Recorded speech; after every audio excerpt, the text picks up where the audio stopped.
Our episodes deal with serious and often distressing incidents. If you feel at any time you need support, please contact your local crisis centre.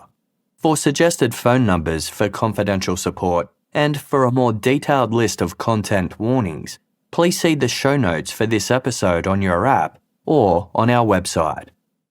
Today's episode involves crimes against children and won't be suitable for all listeners.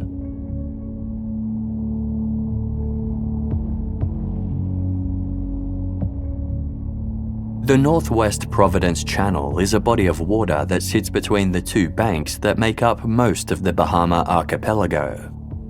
To the west of the channel is the Gulf Stream, an ocean current that flows through the Straits of Florida and up along the east coast of the United States. On Monday, November 13, 1961, a 21,000-ton oil tanker called the Gulf Lion entered the Northwest Providence Channel after departing the Florida city of Fort Lauderdale, headed for San Juan, Puerto Rico. At noon that day, one of the crew members assumed the role of the tanker's lookout at the stern. About 30 minutes into his 4-hour shift, he noticed something bobbing in the choppy water about 4 miles away. It was a white wooden dinghy with its sails furled. Inside the small boat was a lone man.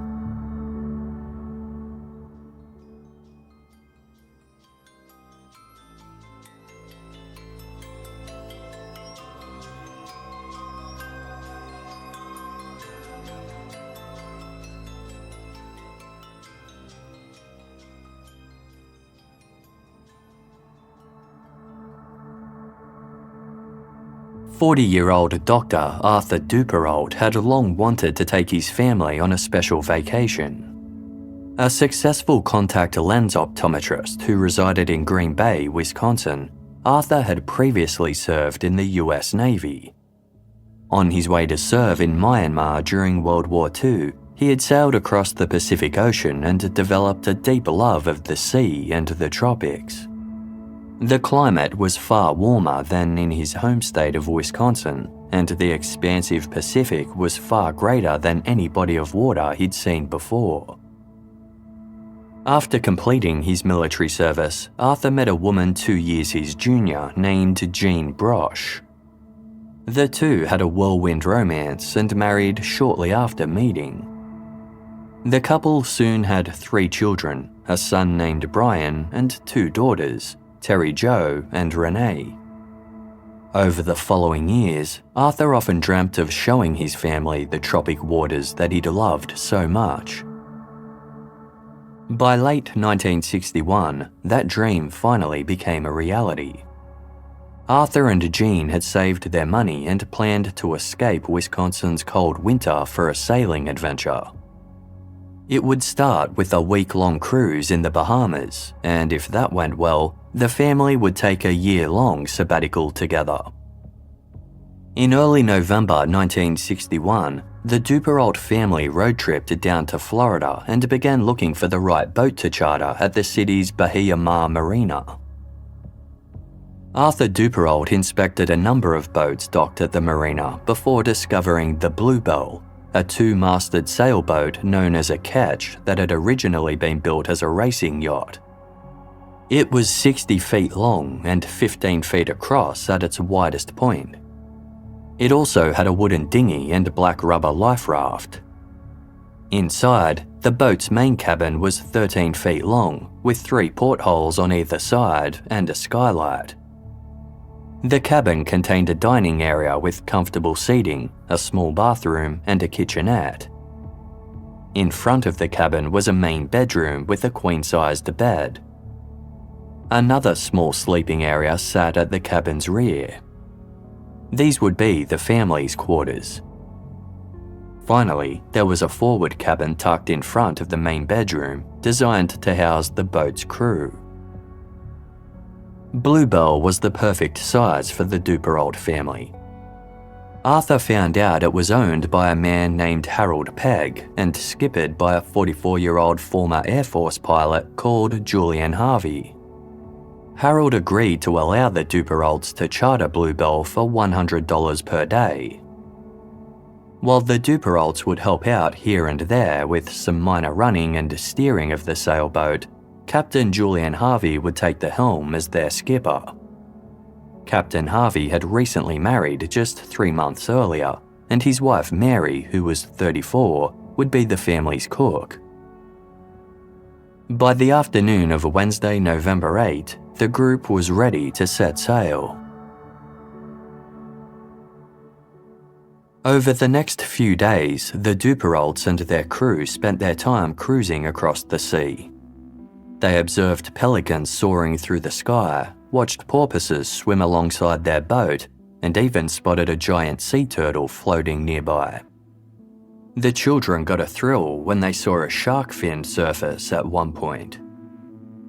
The family also visited a number of the Bahamas islands, most of which were tiny and uninhabited. All strong swimmers, the family went snorkeling and spearfishing. Sometimes Arthur went out in the dinghy with 14-year-old Brian and 11-year-old Terry Jo, and they would explore the coral reefs. Meanwhile, Jean Duperrault stayed on the beach with their youngest child, 7-year-old Renee, collecting shells and digging in the sand. Brian had brought a .22 caliber rifle along with the intention of possibly hunting sharks, but didn't end up using it. Meanwhile, Captain Harvey focused on the running of the ship, picking up supplies and assisting in filing paperwork that allowed the family to move freely through the Bahamas. His wife Mary didn't find the voyage as carefree as the Duperraults did. In a letter she sent home to her mother, she complained about never having a moment to herself, writing, "I think I'll devise some kind of disappearing act. Why oh why can't people leave me alone?" But aside from this minor complaint, Mary seemed upbeat, telling her mother the Duperraults were lovely people and their children were well behaved. A few days into the trip, Captain Harvey anchored the Bluebelle in the harbour of Sandy Point, a small fishing town in the Great Abaco, Bahamas. Over the course of a weekend, the Duperraults explored the village and chatted to locals, with Arthur Duperrault telling the village commissioner, "This has been a once-in-a-lifetime vacation. We are going to come back and use Sandy Point as a winter resort." On Sunday, November 12, Captain Harvey and his wife Mary headed to the Commissioner's office to file the family's leaving papers, as they would be beginning their journey back to Florida that night. It was a 200-mile journey which Captain Harvey and Arthur Duperrault planned to cover in 2 days by sailing almost constantly. They chatted and joked with the Commissioner and his wife. Mary told them that the Duperraults had already decided to charter the Bluebelle again before Christmas, so they would all be back very soon. At 12:35 p.m. the following day of Monday, November 13, a crew member on board the oil tanker Gulf Lion spotted a small white dinghy bobbing in the choppy waters of the Northwest Providence Channel. The figure of a man was visible inside the dinghy.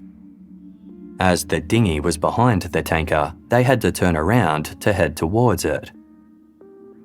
As the Gulf Lion drew closer, its crew members saw the man stand and start to wave his arms, as though trying to get their attention. He appeared to have something in his arms, like a tarpaulin or life jacket, that he used to gesture with. They could also make out a black rubber life raft tied alongside the dinghy with something inside, though they couldn't see what the object was. Finally, after about 30 minutes, the tanker reached the dinghy. The man inside looked to be in his 40s and was tall with bare feet and sun-bleached hair. Stammering slightly, he called out, "My name is Julian Harvey. I am master of the Bluebelle. I have a dead baby on this dinghy." It wasn't until the Gulf Lion had reached the dinghy that its crew members could finally see the object inside the life raft. It was the body of 7-year-old Renee Duperrault. The sight of the little girl's body left the Gulf Lion's crew members feeling sick. Renee appeared stiff and blue and was clearly deceased. They lowered a basket to retrieve her body. After Renee was safely aboard the oil tanker, Captain Harvey clambered up a rope ladder to the Gulf Lion's deck, where crew members gathered around him. They provided him with food and treated him for mild shock. Harvey appeared dazed as he was approached by the Gulf Lion's captain, who asked him what had happened. Harvey explained that just before midnight the previous night, the Bluebelle had been sailing smoothly when it was suddenly caught up in a sharp gust of wind, known as a squall. This resulted in the ketch's main mast snapping in two. A 50-foot portion of the mast plunged down, driving a huge hole into the Bluebelle's deck and hull. As the main mast fell, it pulled the other mast down too, which fell into the cockpit over the engine room. Most of the Bluebelle's passengers were gathered in the cockpit at the time and were now trapped by the mast's cables and rigging. Captain Harvey ran below deck to fetch some cable cutters he could use to free the other passengers from the debris. When he returned with them, he saw a fire raging. The second mast's fall had ruptured fuel lines in the engine room, resulting in enormous flames. The fire enveloped the cockpit and spread across the deck, which had recently been painted with highly flammable neoprene. Simultaneously, the ketch had started to sink. Harvey returned below deck once again to grab a fire extinguisher, then tried to douse the flames, but they were too strong. Cut off from the other passengers by the blaze, Harvey decided to launch the dinghy and attempt to reach them by water instead. He used the cable cutters to cut through a guardrail and release a life raft, then pushed the 10-foot-long dinghy into the water. As he paddled towards the Bluebelle's stern, the ketch began to sink faster, slipping below the rough waters. Captain Harvey navigated through the dark sea as best as he could, calling out to his wife Mary and the Duperrault family. But no one called back to him. The only passenger he was able to find was 7-year-old Renee Duperrault, who floated by him wearing a life preserver. When he pulled her into the life raft, she was already dead.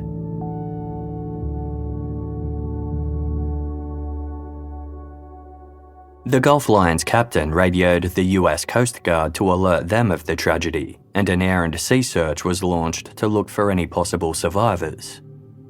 2 rescue planes and 2 Coast Guard cutters were dispatched, and messages were sent to ships in the area. Yet no survivors were found. Meanwhile, the Gulf Lion detoured to Nassau, the largest city in the Bahamas, situated about 60 miles south of their current location, to drop off Harvey. Miraculously, the Bluebelle's captain was uninjured and unharmed, but he had still suffered a severe trauma. The Gulf Lion's crew rallied together to raise $180 to give to Harvey. He used the collection to fly home to the United States, boarding a flight to Miami on Tuesday, November 14. Upon landing in Miami, Captain Harvey phoned the Coast Guard to check in with them. They asked Harvey to attend an informal hearing in 2 days' time so he could describe the events surrounding the Bluebelle sinking in more detail. Harvey readily agreed and presented at the Coast Guard's Miami headquarters at 9 a.m. on Thursday, November 16. Also in attendance was Harold Pegg, the owner of the Bluebelle, Pegg's attorney, and investigating officer Lieutenant Ernest Murdoch. Before the hearing got underway, Harvey asked Lieutenant Murdoch whether there was any update in the search for the Bluebelle's passengers. He was informed that not only had the 2 search planes and 2 Coast Guard cutters failed to find any who'd been on board the Bluebelle, but they hadn't even recovered any debris from the ketch. Captain Harvey began recounting what happened by explaining that the Bluebelle had departed Sandy Point shortly after dark on the evening of Sunday, November 12. The weather had been pleasant and calm, prompting all of the passengers to stay up in the cockpit. The adults chatted while the Duperrault children napped. Captain Harvey was steering the boat. However, there were a few small rain squalls in the area, and the Bluebelle suddenly encountered one of these shortly before midnight. Harvey explained how this had broken the masts and severely damaged the boat. Some suffered injuries caused by the mast falling. Harvey's wife, Mary, and Arthur Duperrault both had their legs cut by splinters of wood. The accident caused 11-year-old Terry Jo Duperrault to start screaming, and Harvey had tried to calm her down. He stammered as he spoke, and his jaw trembled. It was clear he was struggling at times to find the right words to describe the tragedy. Sometimes he shifted in his seat and ran his hands through his hair. Everyone present could see how much stress he was under. Harvey continued on, describing the fire and how the ketch started to sink. Harvey said that as he decided to launch the dinghy, the passengers cut off from him by the fire saw what he was doing and chose to jump overboard into the water. All 3 Duperrault children had been wearing life preservers at the time. There were also life rings nearby that the adults had access to. They seemingly hoped to survive by escaping the flames and landing safely where Harvey could reach them. As Harvey steered the dinghy into the sea, he could hear the others yelling out faintly. But by the time he reached the stern they had leapt from, none were visible in the water. The pitch-black night made Harvey's rescue mission even harder as he struggled to see his surroundings with rain, wind, and waves pelting his face. Harvey shouted to the others until his voice was hoarse. No replies came. The Bluebelle sank quietly into the sea, extinguishing the flames. When Harvey finally came across the body of Renee Duperrault, he tried to resuscitate her, but she was already deceased. Harvey tied her to the life raft so her remains would be safe. The strenuous actions of launching the dinghy by himself, rowing it solo, and searching for survivors had left him exhausted. As the sun rose the next morning, he ate the emergency rations in the dinghy. The sun helped warm up the freezing Captain Harvey, though waves continued to drench him repeatedly. By early afternoon, he spotted the Gulf Lion oil tanker and was able to signal for rescue.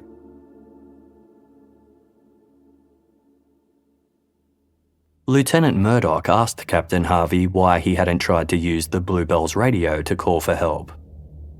Harvey said he knew it wouldn't work as the main mast had taken out the antenna when it fell. Despite having flares in the emergency kit in the dinghy, it hadn't even occurred to him to use them.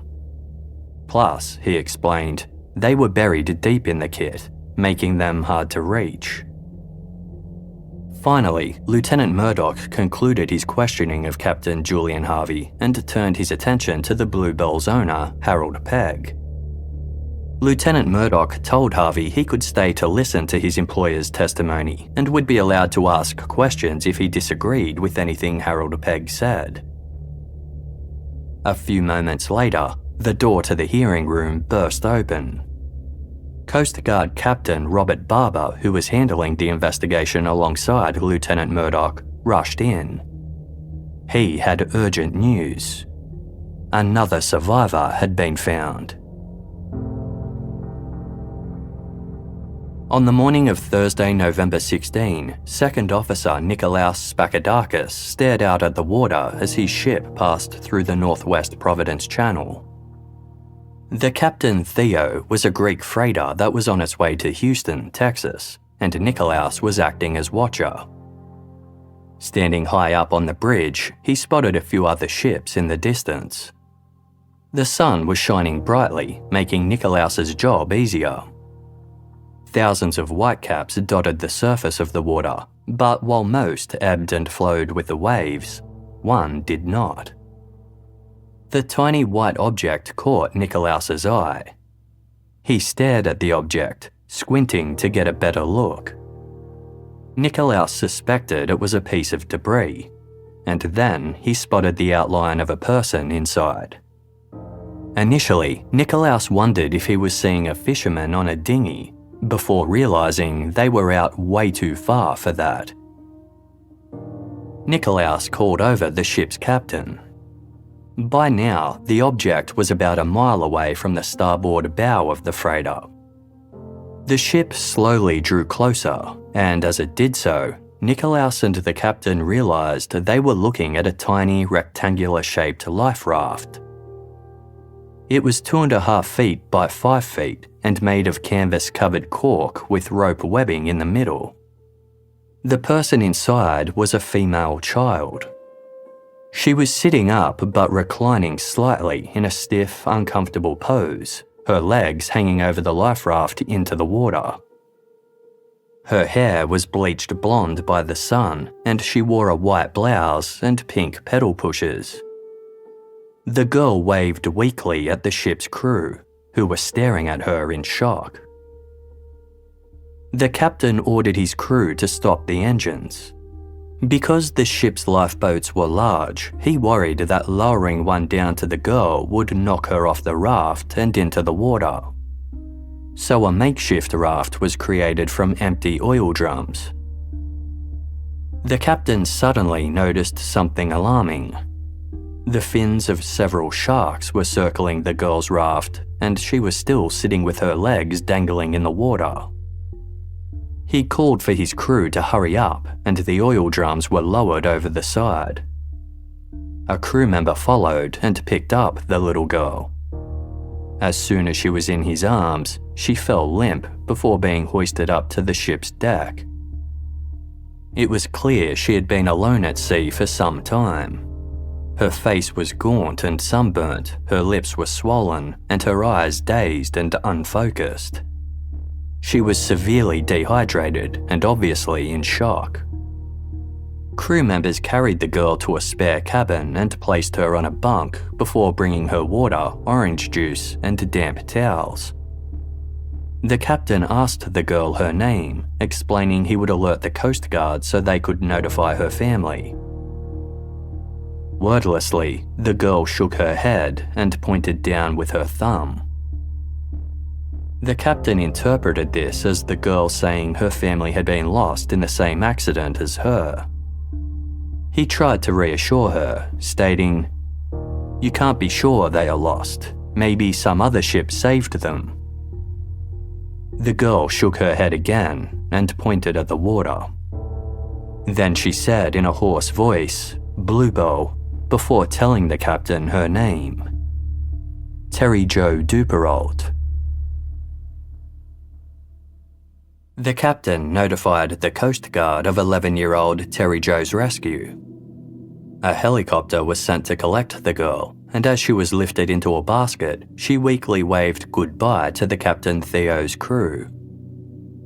Terry Jo was transferred to a hospital in Miami where she was treated for shock and exposure. Exhausted from her 84-hour-long ordeal, Terry Jo slept for days. By Sunday, November 19, after several days' treatment and rest, she began to appear well again. Her room was kept under close guard, and her aunt and uncle flew from Green Bay, Wisconsin to be with her. On Monday, November 20, Terry Jo shared her story with the Coast Guard from her hospital bed. Everything had been going well on her family's vacation up until the night of Sunday, November 12. That evening, Mary Harvey made everyone chicken cacciatore and salad, which they ate together. At around 9 p.m, Terry Jo had gone down to the small cabin she shared with her little sister Renee and went to sleep. Everyone else had stayed up. Terry Jo slept deeply until she was suddenly woken by the sound of her brother Brian screaming, "Help, Daddy, help." At the same time, Terry Jo heard the sound of footsteps running and stomping. Then all fell silent, except for a few creaks that were normal for the boat at night. Terry Jo lay still in bed, shaking and terrified. She waited between 5 and 10 minutes, then got up and slowly crept out to the main cabin. Lying on the floor of the main cabin were the bodies of her mother and brother, both in a pool of blood. Terry Jo knew they were dead. In shock, she somehow kept moving and walked up the stairs towards the deck. She could see more puddles of blood on the starboard side of the cockpit, as well as what looked like a knife. All of a sudden, Captain Julian Harvey appeared and ran towards her. Terry Jo started to ask what's happening when Harvey grabbed her and roughly shoved her back down the stairs, saying, "Get back down there." Scared and her heart racing, Terry Jo did as she was told, returning to her bunk and huddling in a corner. Soon, she heard the sloshing sound of water, followed a few minutes later by water that reeked of oil starting to flood her cabin. Then Captain Harvey reappeared in the doorway. She couldn't see his face due to the shadows of the dark room. He was holding something in his hands, which might have been her brother's rifle, but Terry Jo struggled to see. Harvey stood staring at her for a long time. Terry Jo sat frozen with fear. Finally, Harvey turned around and left. Some pounding noises followed, and water continued to seep into the cabin, reaching Terry Jo's mattress. Terry Jo knew she had to get out. The water was up to her waist as she stood and made her way back up the stairs again. When she reached the cockpit, she saw that the boat's dinghy and black rubber life raft had been launched over the side. "Is the ship sinking?" she cried out. "Yes," Harvey answered. He was standing behind her near the front of the boat. Then he handed her the line to the dinghy and told her to hold it. Terry Jo took the line and Harvey continued rushing forwards to get something. As he did so, the line slipped from Terry Jo's fingers. When he returned mere seconds later, he shouted, "The dinghy's gone." He then leapt overboard towards the dinghy, which was floating away from the Bluebelle. Left all alone, Terry Jo somehow remembered the white cork life float which was kept attached to the top of the main cabin. She retrieved the float by untying the knot that held it in place as the deck beneath her feet slid underwater. Then, Terry Jo pushed the life float in front of her while half swimming and half crawling across the mainsail, launching the float in the water. The float was so small that Terry Jo couldn't lie down on it. She tried to stay hunched down low, aware that Captain Harvey was out there somewhere in the dark. She had no food, water, or warm clothing, and nothing that would allow her to signal for help. Terry Jo drifted through the water all night, cold and unable to see. The wind was howling, and waves periodically washed over her. When the sun rose the following morning, it helped warm her up. But it soon burnt her skin and made her dehydration worse. The cork float she sat on wasn't intended to be kept in the water for long periods of time, and its material beneath her began to disintegrate. This led to parrotfish biting Terry Jo's exposed legs and feet. Monday, November 13 slowly passed with no help arriving. Terry Jo saw a ship in the distance, but it was too far away to see her. The following day was cloudy and cooler. A few aeroplanes flew by, including a small red one that was quite close to her. It was one of 2 rescue planes searching for the Bluebelle's passengers. The red plane flew in a grid pattern above Terry Jo and circled her. She waved at it frantically, but again went unnoticed. At one point that afternoon, a pod of pilot whales surfaced about 30 yards from Terry Jo's float and swam alongside her for a time. She found comfort in their presence. Her sleep that night was plagued by strange hallucinations and dreams. At one point, she saw her father sitting and drinking a glass of red wine. He called out to her, "Come on, Terry Jo, we're leaving now." By her 3rd day at sea, Terry Jo was well and truly suffering from heat exhaustion and dehydration. All of her muscles ached and her lips were rough and swollen. As more of the cork float had broken and disintegrated through the middle, she was restricted to sitting on the edges. This meant she had to remain upright at all times. Terry Jo began to hallucinate more frequently and became oblivious to the waves and sea around her. Terry Jo eventually found a way to remain on the float safely and more comfortably. She rested her shoulders on one edge, her arms on either side, and her thighs on the other edge, with her legs in the water. By the 4th day, Terry Jo was in a near comatose state. Her blood pressure had dipped and her temperature soared to 105 degrees Fahrenheit or 40.5 degrees Celsius. Terry Jo was barely conscious, but at around mid-morning, she suddenly opened her eyes to see the Greek freighter Captain Theo looming before her. Terry Jo found the strength to force herself upright and wave at the ship, then paddle towards it. She was finally rescued. Terry Jo's version of events differed notably from Julian Harvey's. After Coast Guard Captain Robert Barber heard her describe what had happened the night that the Bluebelle sank, he asked the 11-year-old whether she had ever seen a fire at any time on the boat. Terry Jo said she hadn't, nor did she see or smell smoke. The Coast Guard investigators were now certain that Julian Harvey had been lying. The Bluebelle hadn't gone down due to an accident. In fact, Terry Jo's descriptions of her mother and brother's bodies, along with the blood she'd seen near the cockpit, made investigators certain that the boat had been deliberately sunk to cover murder. When Captain Harvey received word of Terry Jo's survival during the Coast Guard hearing, he'd appeared shocked and unsettled. After initially expressing his amazement and stating, "Isn't that wonderful?"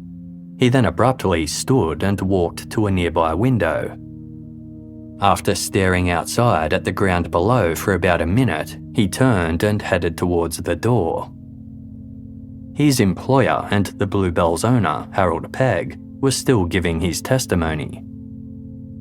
Upon seeing that Harvey appeared to be leaving, Coast Guard Lieutenant Ernest Murdoch asked him, "Don't you want to remain for the rest of the testimony? You have that privilege." Harvey smiled and shook his head, then left. Lieutenant Murdoch and his partner, Captain Barber, were suspicious about Harvey's abrupt departure right after he'd found out Terry Jo survived. They paused the proceedings to quickly call the Miami Police Department and request that Terry Jo Duperrault's hospital room be kept under constant guard.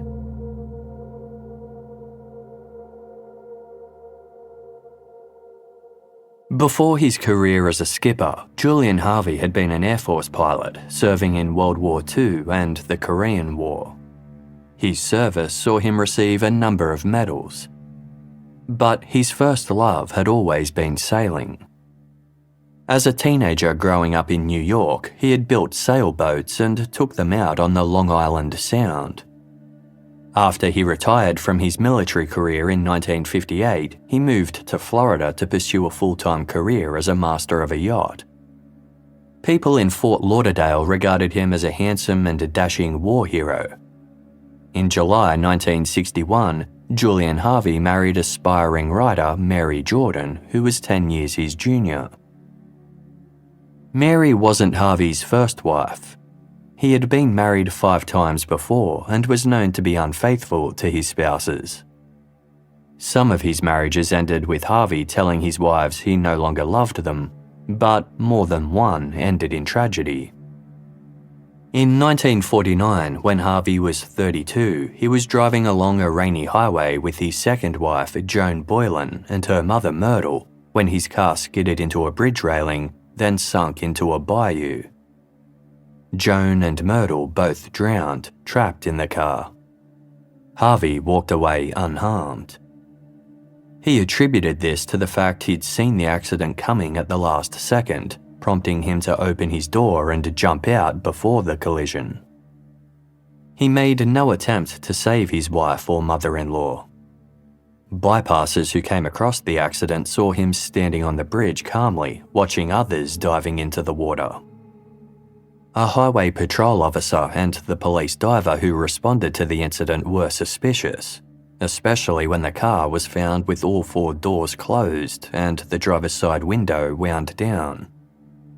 But there was no hard evidence indicating a crime, and Harvey was permitted to move on with his life. He received a payout from a life insurance policy he'd taken out on Joan, and within weeks of her death, he was living with another woman. In 1954, Harvey and his 5th wife purchased a 68-foot yacht called the Duperraults. Within a year of buying it, Harvey and several friends took it out one day and rammed it into a submerged battleship.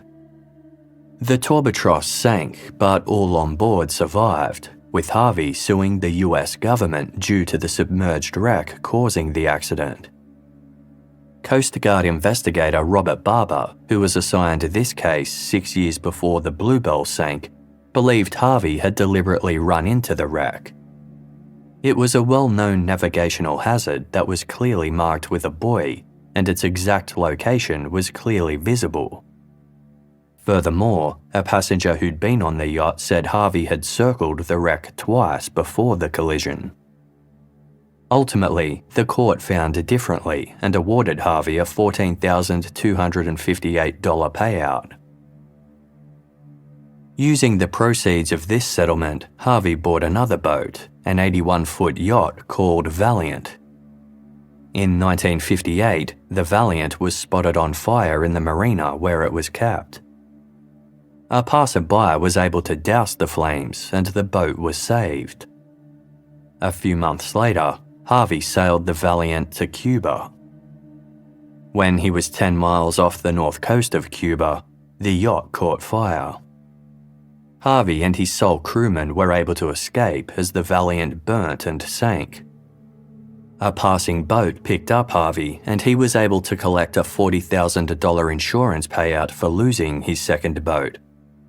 Some were suspicious due to the earlier fire on the Valiant, and a friend of Harvey's later told author Richard Logan that Harvey had told him he'd burned and sank the yacht because he needed the money.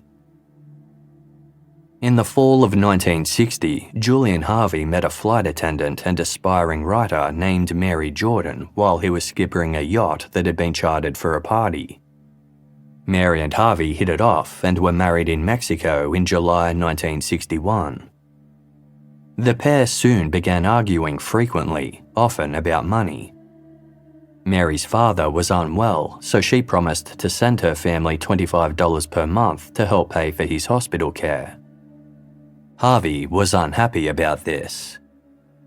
2 months after their wedding, he took out a $20,000 life insurance policy on his new wife. The policy included a double indemnity clause that meant if she died in an accident and her body wasn't recovered, he would receive $40,000. 1 month before the Duperrault family arrived in Florida, the Bluebelle's owner Harold Pegg hired Julian Harvey as a skipper. Harvey would receive $300 per month as well as free accommodation on the ketch in exchange for taking tourists out on chartered cruises. The Duperraults had been the first clients that Harvey had taken out. After Terry Jo was rescued, her description of what had happened on Sunday, November 12, pointed to a violent attack caused by a person, not a weather event. And a number of people had noticed holes and inconsistencies in Harvey's story from the start. While most of the crew from the Gulf Lion who'd rescued Harvey empathized with him, others were suspicious of him. Some found his demeanor odd, noting that he was joking and laughing despite his ordeal and the presence of 7-year-old Renee Duperrault's body. They heard Harvey tell their captain that he didn't know what happened to his wife. Then later he amended his story when talking to the crew, saying he had seen Mary jump overboard. Harvey had also initially told the Gulf Lion's crew that Arthur and Jean Duperrault had been killed instantly when they were struck by the falling mast.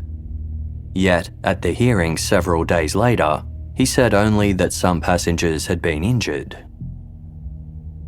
The Coast Guard investigators noted some contradictions too. They found Harvey's story of a fire unlikely. There was a lighthouse stationed just a few miles from where the Bluebelle sank, yet the lookout there hadn't seen any flames. And Harvey's description of how the broken mast plunged directly down into the boat's deck wasn't consistent with what they'd seen in similar circumstances. If a mast was broken by heavy wind, it tended to fall sideways and overboard. Then there was the fact that Harvey hadn't used the flares in the dinghy's emergency kit to signal for help, supposedly because he either forgot about them or couldn't be bothered rummaging through the bag. Following extensive interviews and investigations, the Coast Guard officers in charge of the Bluebelle case put together a theory. They suspected that Julian Harvey had intended to kill his wife Mary while out at sea and dispose of her body overboard, with the aim of collecting the life insurance payout.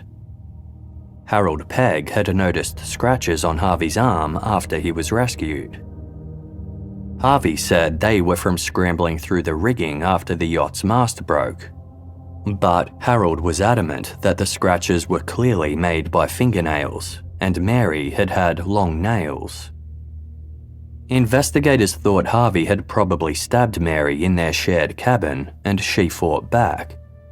His plan was likely to later throw her body overboard when everyone else was asleep, and discover her missing the following morning. The Coast Guard investigators believed that Harvey hadn't intended for the Duperrault family to die or the Bluebelle to sink.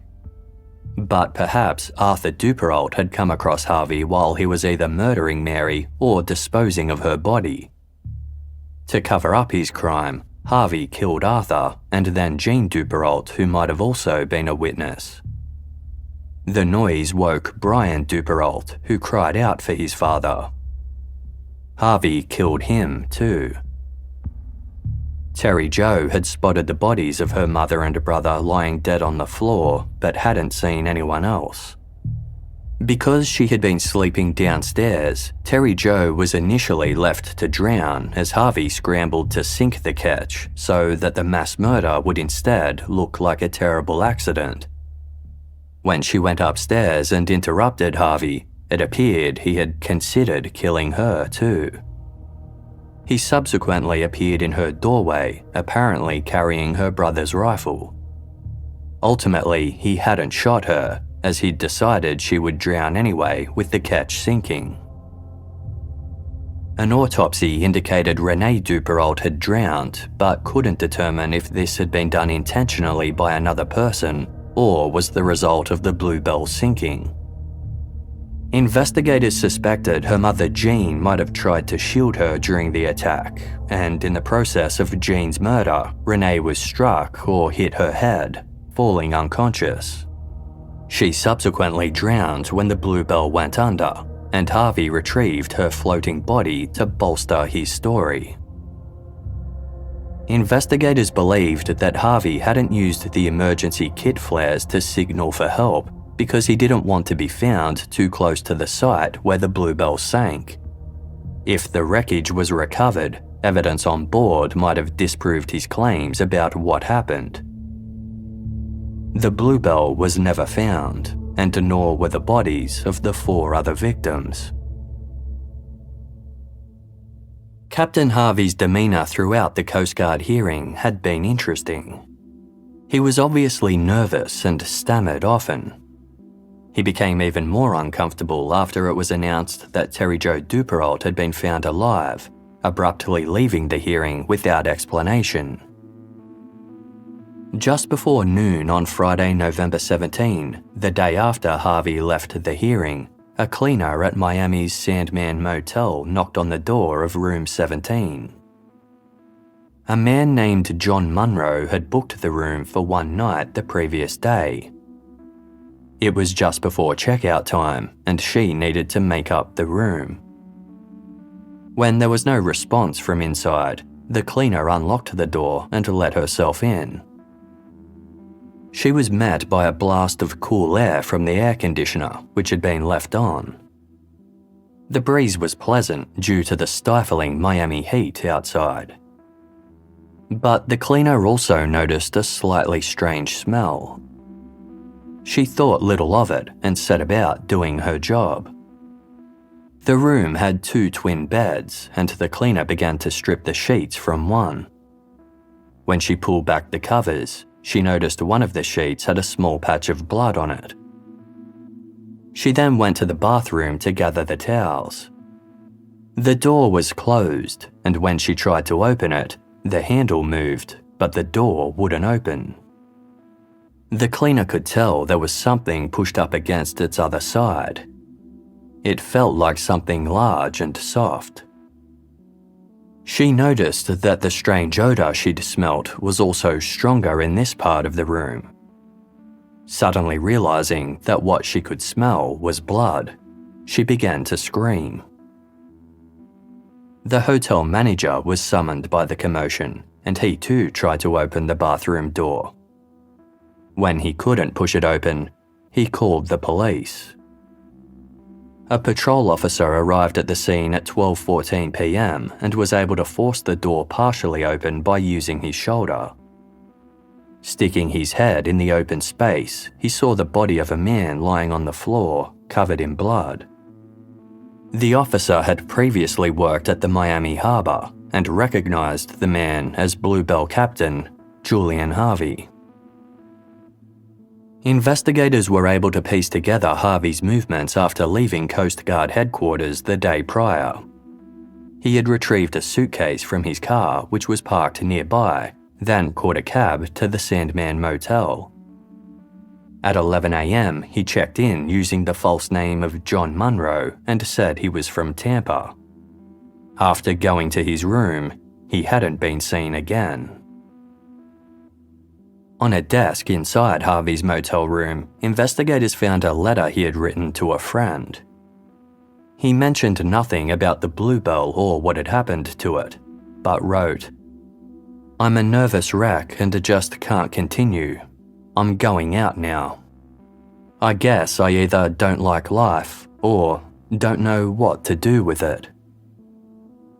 After sealing the envelope, he wrote on it, "Cremate and bury at sea," before scribbling over the word cremate. Harvey had unpacked his suitcase, hung up his clothes, and left his suitcase on the luggage rack. He pinned a $10 note to his pillow as a tip for the cleaner. The blood on the bed suggested he'd first tried to suicide there before getting up and moving to the bathroom.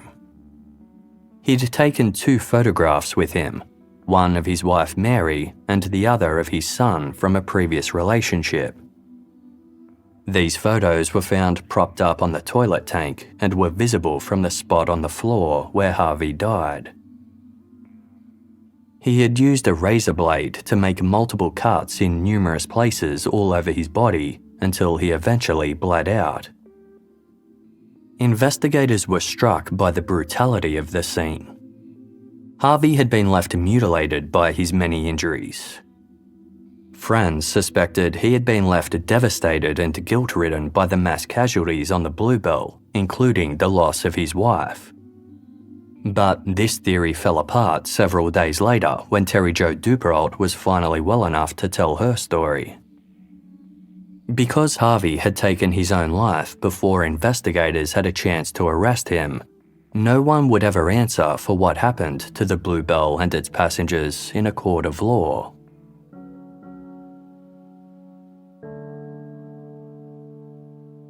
On Wednesday, April 25, 1962, the Coast Guard issued a detailed statement following a 5-month-long investigation.